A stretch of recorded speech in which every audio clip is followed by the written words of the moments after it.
Microsoft não quer ter um console e ela está planejando acabar com seus consoles e focar somente no streaming na nuvem e no Game Pass? Vamos dar uma olhada hoje nas notícias do dia.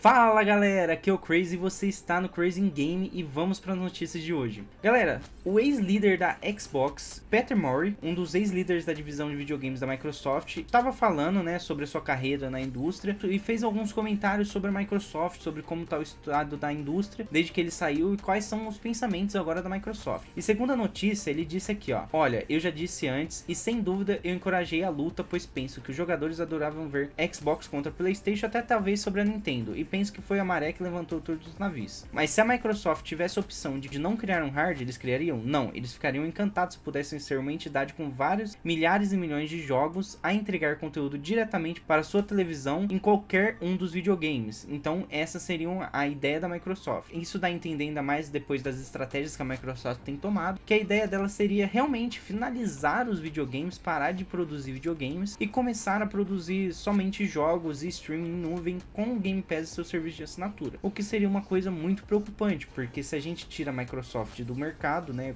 do mercado de videogames, sobra somente a PlayStation, porque a Nintendo atualmente não se encaixa como um competidor direto dessas duas, o que faz a PlayStation não ter competição e talvez as coisas ficarem ruins. Ainda em outra notícia, ele comenta aqui o que fez a Microsoft mudar seu pensamento de ser uma empresa com exclusivos e ter seus videogames, começar a trazer seus jogos para o PS5 e começar a divulgar em outros videogames. Segundo ele, isso foi após a compra da Activision Blizzard. Aqui na notícia ele diz que depois da compra da Activision Blizzard, tudo mudou. Ele sabe, que a Microsoft mudou, que eles não são mais não estão mais naqueles tempos de guerra de console, onde uns atacam os outros, tentam roubar clientes ou tentam obter a melhor margem do mercado para construir uma base de unidade vendida. Isso é maior do que termos econômicos, perdeu um pouco da intensidade do que alimentava e fazia crescer essa guerra. Ou seja, após a compra da Activision Blizzard, a Microsoft viu que vender consoles talvez não seriam a melhor forma de entrar nesse mercado e começou a abrir horizontes para outros videogames. E galera, a Nintendo perdeu preço de mercado, teve uma queda nas suas ações depois da nova taxação do governo dos Estados Unidos, e o que preocupa muito os preços da Nintendo. Segundo a notícia, as tarifas anunciadas por Donald Trump estão a causar um impacto no mundo tecnológico, afetando também a Nintendo, pois após alcançar seu valor máximo histórico em fevereiro de 2025, a Nintendo registrou uma queda de quase 10% no valor das suas ações, grande parte disso devido aos investidores estarem com medo das medidas que Donald Trump anunciou. Entre elas está o aumento de 10% para 20% dos impostos aplicados em produtos fabricados na China. Diversos investidores temem que isso aumente significativo o preço das vendas do Nintendo Switch 2 nos Estados Unidos e afaste muitos compradores iniciais, o que resultou numa maior queda sentida pela Nintendo nos últimos anos, que viu suas ações desvalorizarem mais de 6 euros por ações, o que é uma coisa muito grande, e provavelmente isso realmente vai afetar muito o mercado dos jogos. A gente viu anteriormente em notícias passadas que já está afetando o mercado de mídias físicas, porque muitas coisas vêm da China também nas mídias físicas, e agora também muitos componentes também são produzidos lá na China, o que pode não só afetar a Nintendo, como vários consoles em geral, pela sua produção ser feita de vários componentes na China. E galera, o lançamento de Split Fiction já conta com 200 mil jogadores na Steam. Segundo a notícia aqui, no momento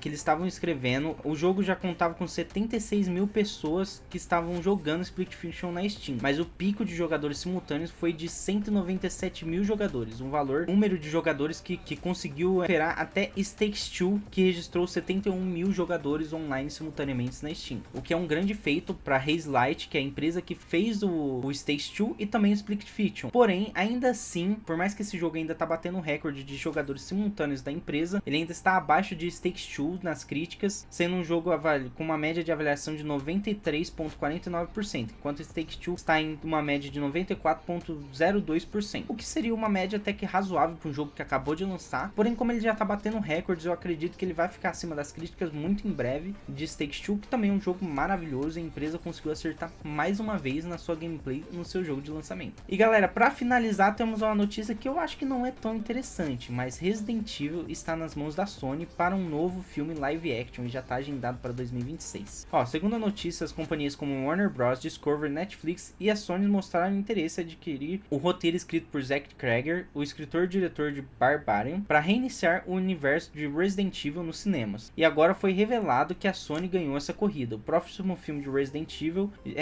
ainda nem começou a ser filmado, mas já tem data de estreia para 17 de setembro de 2026, o que significa que uma nova tentativa da Sony para recriar a série da Capcom após Welcome to Raccoon City em 2021. E galera, vamos ser sinceros sobre o que está acontecendo no mundo do cinema e dos videogames. A gente tá como se fosse uma balança onde elas estão equilibradas, onde tá saindo muita porcaria, mas tá saindo muito filme bom, como o próprio exemplo do filme do Sonic, que, cara, não tem nem o que falar, os 3 filmes são excelentes, são filmes muito bons e foram uma ótima adaptação. Mas também a gente tem a Sony, que realmente ela tá, em cinema, ela tá cagando muito, não só em filmes de adaptação de jogos, como filmes de adaptação até de HQs. Como você pode ver o que ela tá fazendo com o universo do Homem-Aranha. Já tá estragando tudo, parece que a Sony perdeu a mão em fazer cinema. E se a gente for ver os últimos filmes de jogos da Sony, como o próprio Uncharted, que eu achei até um filme razoável, muito legal, só que ele não tem aquela essência de Uncharted. É um filme legal pra você curtir ali, um filme em família, não é um filme que eu falo, nossa, cara, é o Uncharted, é o jogo, é o filme do jogo, e esse jogo aqui não é um Sonic da vida, né, que a gente pode dizer, que o Sonic ele tem muita referência, você sente ali aquela dinâmica do jogo que o Uncharted não tem. Talvez a ideia deles, a estratégia para o Uncharted ser um jogo assim, ser uma história diferente do jogo, só com elementos, ficou interessante, até porque o filme não é ruim, mas também não é aquela coisa, nossa, extraordinária. E trazer mais um filme de Resident Evil que também não seja extraordinário, seja mais do mesmo, de uma franquia que já tá saturada no cinema, se você for ver, já teve Resident Evil pra caramba, tentaram refazer Resident Evil de novo, foi uma porcaria. Então se a Sony não trouxer algo realmente interessante, algo bom, e trazer o mediano de sempre, que a Sony tá sempre trazendo, eu não sei se é uma notícia boa. Mas como um gamer e fã da franquia e que gosta de ver adaptações de jogos, eu acho que seria muito interessante ter um novo jogo de Resident Evil, um jogo que trouxesse aquela essência da franquia, a essência de terror psicológico, que faça você querer ver e você sinta dentro da lore do jogo, dentro da história do jogo, sinta aquela familiaridade que você tem com Resident Evil. Então, galera, vamos torcer pra isso. Não sei se é uma notícia boa, mas já temos a data de lançamento do próximo filme de Resident Evil, que tá pro dia 17 de setembro de 2026. E bem, galera, essas foram as notícias do dia. Diz aí o que vocês estão achando das notícias, que eu vou ler os comentários agora e vou participar com vocês, beleza? Valeu por mais um vídeo, não se esquece de se inscrever, compartilhar o vídeo e deixar aquele like que ajuda muito o canal a crescer, e eu conto muito com vocês, beleza? Valeu, galera, falou, tchau!